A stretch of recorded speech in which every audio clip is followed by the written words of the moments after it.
Muy buenas, ¿qué tal? ¿Cómo están? El día de hoy quería hacer algo que vengo pensando ya hace mucho tiempo y que no lo había logrado hacer por una cuestión de tiempo, por una cuestión de falta de tiempo y por una cuestión de que también quería haber finalizado completamente el torneo federal, y es hacer una recapitulación, un resumen de todo lo que había sucedido, de todo lo que fue este año en el Federal para Juventud, en la vuelta a este torneo tan importante para nosotros después de el paso por el Federal A durante 2 años.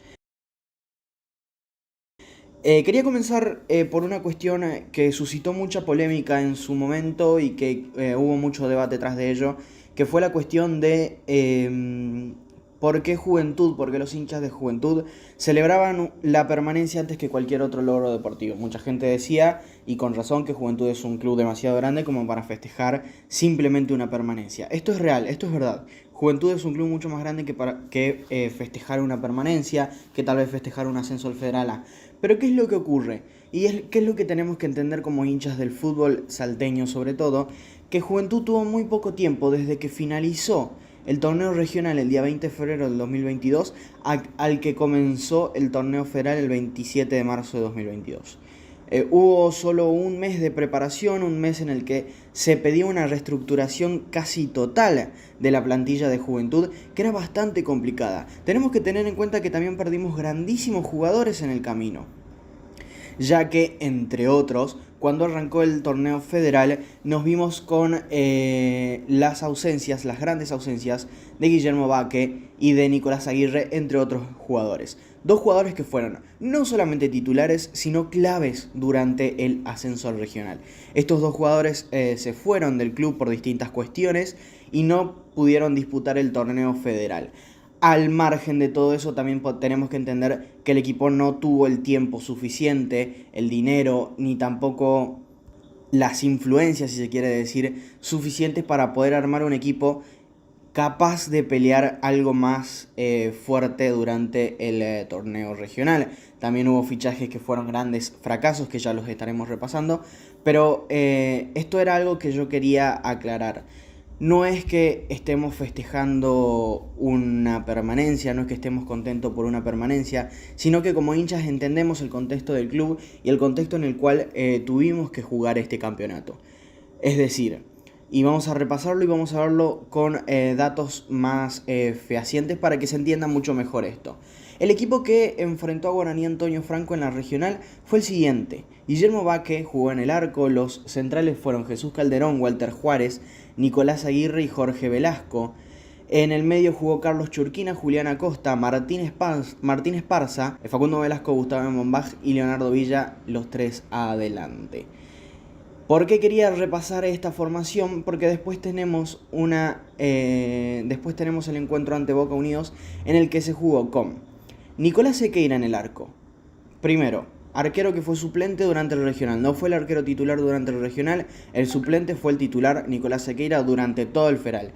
Más allá de esto, y ya con el diario del lunes podemos decir que fue un temporadón absoluto para Nico Sequeira, pero tenemos que dar este contexto. Los centrales fueron Walter Juárez y Agustín López. Agustín López fue suplente durante todo el regional, suplente de Nicolás Aguirre, fue titular cuando comenzó el regional. Walter Juárez, ya lo vimos, jugó durante todo el torneo federal, titular indiscutido, y los laterales Jesús Calderón y Jorge Velasco, que más adelante tuvieron problemas con la permanencia en el equipo titular, pero ya lo veremos más adelante.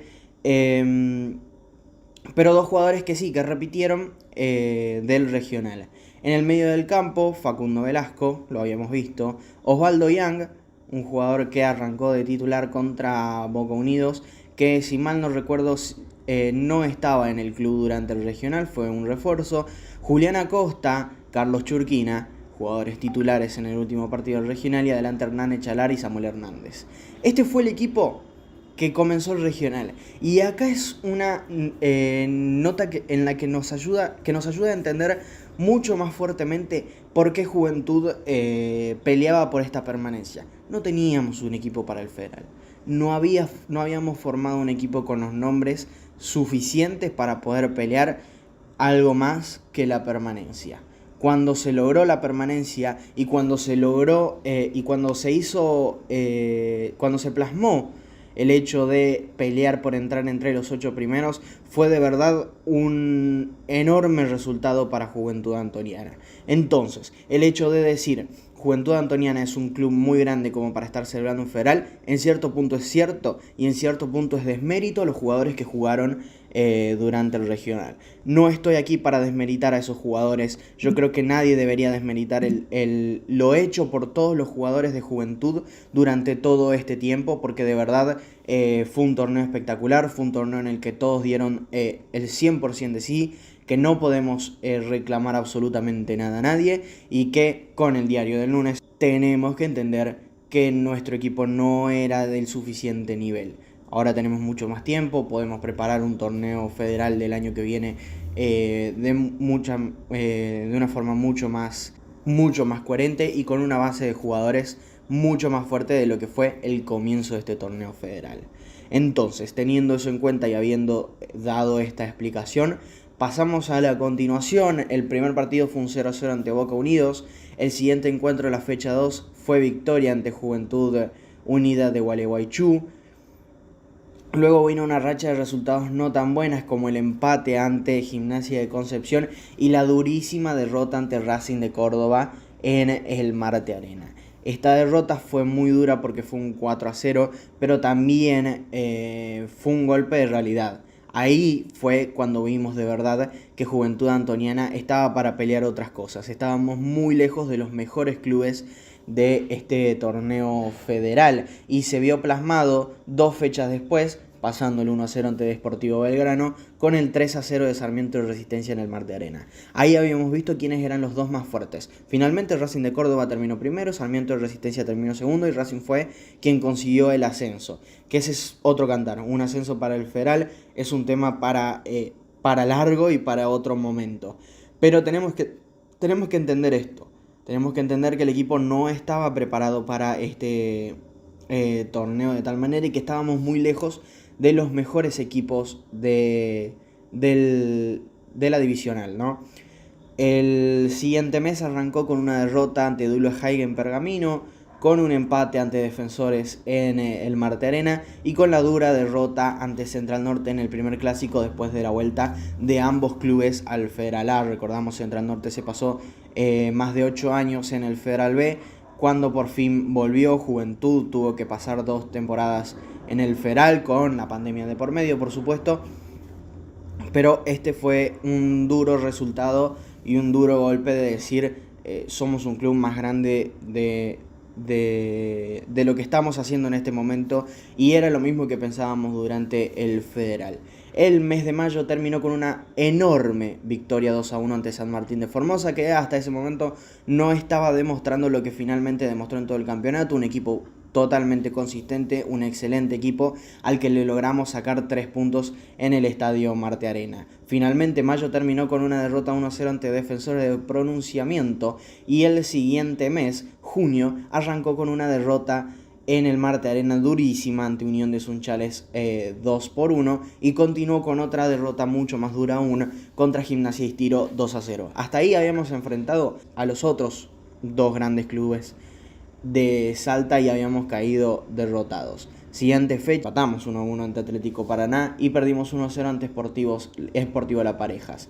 Finalizó junio con una victoria 2-1 ante Crucero del Norte y arrancó el mes de julio con otra victoria más, 2-1 ante Boca Unidos de Corrientes. Hasta ahí una racha de 2 victorias que poco habíamos de esperar y que mucha ilusión llevó al club. Para este último mes de junio, ya contábamos con las inclusiones en el equipo de los 4 refuerzos que vinieron a mitad de campeonato. Estoy hablando de Mariatti, estoy hablando de Cáceres, de Pato y de Sproat. 4 jugadores que apenas llegaron se ganaron la titularidad. Para que vean el momento en el que se encontraban los jugadores de Juventud Antoniana, es decir, teníamos que traer 4 refuerzos que iban a ser claves para el club y que iban a arrancar de titulares y que más tarde vamos a ver que iban a terminar siendo de los mejores jugadores dentro del campeonato. De hecho, fue el mismo Julio César Cáceres quien abrió su debut goleador ante Crucero del Norte en el 2-1 que junto a Vargas marcaron los 2 goles de Juventud Antoniana. Ya veíamos que podríamos haber encontrado en Julio César Cáceres un jugador importantísimo, un 9 que nos faltaba desde hace ya mucho tiempo. El 16 de julio se dio el empate 2-2 ante Juventud Unida, más tarde la victoria 1-0 ante Gimnasia de Concepción del Uruguay, con gol de Julio César Cáceres, y luego la derrota 2-1 contra Racing de Córdoba en el Mario Alberto Kempes. Este partido ya fue un golpe de realidad para otros clubes y no para nosotros. Este encuentro que estuvimos muy cerca de ganar a Racing de Córdoba fue de verdad un antes y un después quizás en el club. Racing de Córdoba sufrió mucho este encuentro, finalmente ganó, pero demostrábamos que éramos no solamente un equipo de la categoría, sino uno de los más molestos y uno de los posibles candidatos a entrar entre los 8 mejores. Fue una derrota dura, pero fue una derrota que demostró otros sentimientos hacia el club. Habíamos perdido en la primera ronda 4-0 contra Racing en el Marte Arena e íbamos a Córdoba, un estadio tan importante como el Kempes, y estuvimos mucho tiempo por encima del marcador 1-0, no lo pudimos ganar, pero de verdad esto que digo fue un golpe de realidad. Siguiente encuentro 3-1 contra Sportivo Belgrano, creo que fue el encuentro en el que mejor jugó hasta este momento Juventud Antoniana. Fue totalmente superior a su rival cordobés, con goles del Tucu Juárez, con Enzo Vargas y Julio César Cáceres. Juventud dio un golpe sobre la mesa y demostró que de verdad era un equipo bueno dentro del campeonato. Sportivo Belgrano era un club que peleaba por lo mismo que nosotros, entrar entre los primeros 8, y le demostramos en el Marte Arena que éramos un equipo muy muy fuerte y jugamos un encuentro que, repito, fue hasta el momento el mejor de todo el torneo. Siguiente fecha en Chaco perdimos 2-1 ante Sarmiento, y en la siguiente 1-1 ante Douglas Haig en la cancha de Juventud. Luego llegó el 3-2 ante Defensores de Villa Ramallo, y el común denominador de estos últimos partidos había sido el buen juego. Fue un buen partido ante Defensores, por más de que sufrimos en algún momento, se logró una importantísima victoria con un gol muy importante de José Baneta, que abría su marcador histórico con la primera de Juventud Antoniana, un gol muy representativo para las inferiores del club, de un jugador que más tarde iba a tener participación, pero que no iba a ser tan vital como lo fue en este encuentro. El siguiente partido fue el partido quizás más importante para todos los antonianos en todo el año, fue el 1-0 de la victoria ante Central Norte en el Marte Arena, victoria en la que hicimos de local con gol de Matías Pato, partido que creo que recordaremos todos los antonianos porque fue una muestra de la grandeza del club, un Central Norte que venía mucho mejor que nosotros, que jamás se desligó de los primeros 4 puestos y que vino Juventud Antoniana peleando por entrar entre los 8, todavía con el peligro del descenso latente, y logró una enorme victoria. Esos minutos finales ante Central Norte fueron muy caóticos, fueron minutos finales en los que se sufrió muchísimo, pero que finalmente se consiguió una importantísima victoria. Después de ese encuentro, sí vino una racha durísima de 3 derrotas consecutivas. 4-0 ante San Martín de Formosa, una derrota que yo personalmente atribuyo a que fue un partido entre semanas, fue solamente 3 días después del agotador encuentro ante Central Norte. Tenemos que tener en cuenta que se jugó un partido muy presionado durante los 90 minutos, y 3 días después tuvimos que enfrentar a San Martín de Formosa, un San Martín de Formosa que ya venía con envión, que ya venía haciendo una temporada excelente, y que en una cancha muy chiquita, una cancha en la que de verdad saben jugar, hay que decirlo, nos pasaron por encima. Después de eso vino la derrota en el Marte Arena contra Defensores de Pronunciamiento. Recordaremos todos el error de Tití Calderón sobre el final del partido, que terminó decantando la victoria para Defensores de Pronunciamiento. ¿Qué decir de Tití Calderón que ya no haya dicho? Un hombre que estuvo en las malas, que fue el capitán de Juventud, que se la bancó todas y que no podemos reclamarle una mala temporada en el Federal. Además que después levantó en cierto punto su nivel a lo pasado pisado, ¿no? Perdimos 1-0 contra Unión de Sunchales de visitante y llegó el encuentro ante Gimnasia y Tiro, 1-1. Otra vez Juventud demostraba que era un grano en el culo, que era un equipo importante en la categoría y que no se iba a dejar pasar por encima. No perdimos los 2 encuentros de la primera vuelta y terminamos invictos en los 2 clásicos en la segunda vuelta de locales. En este caso 1-1 ante Gimnasia y Tiro. Nuevamente el gol lo hizo Matías Pato, hombre de los goles importantes si los hay. Matías Pato volvía a marcar en otro clásico más.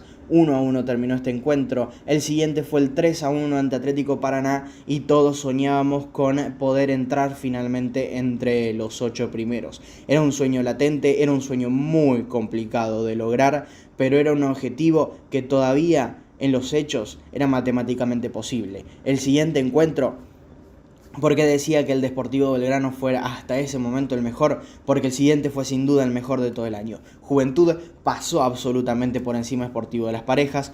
Podemos hablar de errores arbitrales, quizás sí, hubo un gol de Sportivo de Las Parejas que fue gol, pero más allá de eso el partido, el resultado terminó 5-0, es decir, finalmente fue Juventud quien decantó la balanza muy fuertemente. Creo que sobre todo fue en el segundo tiempo cuando los goles empezaron a llegar.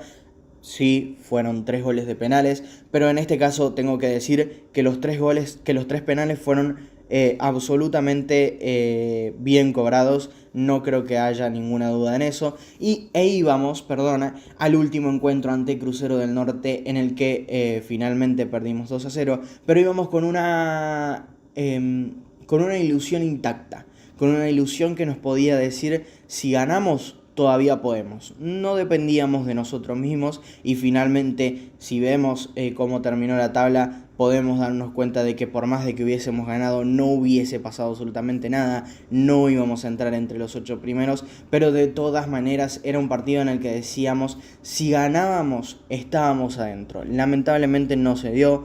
Fue un partido en el que las cosas no salieron y fue un partido en el que simplemente no pudimos ante Crucero del Norte, perdimos 2-0, final del campeonato, pero con el orgullo intacto de haber podido pelear para entrar entre los 8 primeros, que era un resultado que a priori, como habíamos visto en el comienzo del campeonato, no parecía lógico.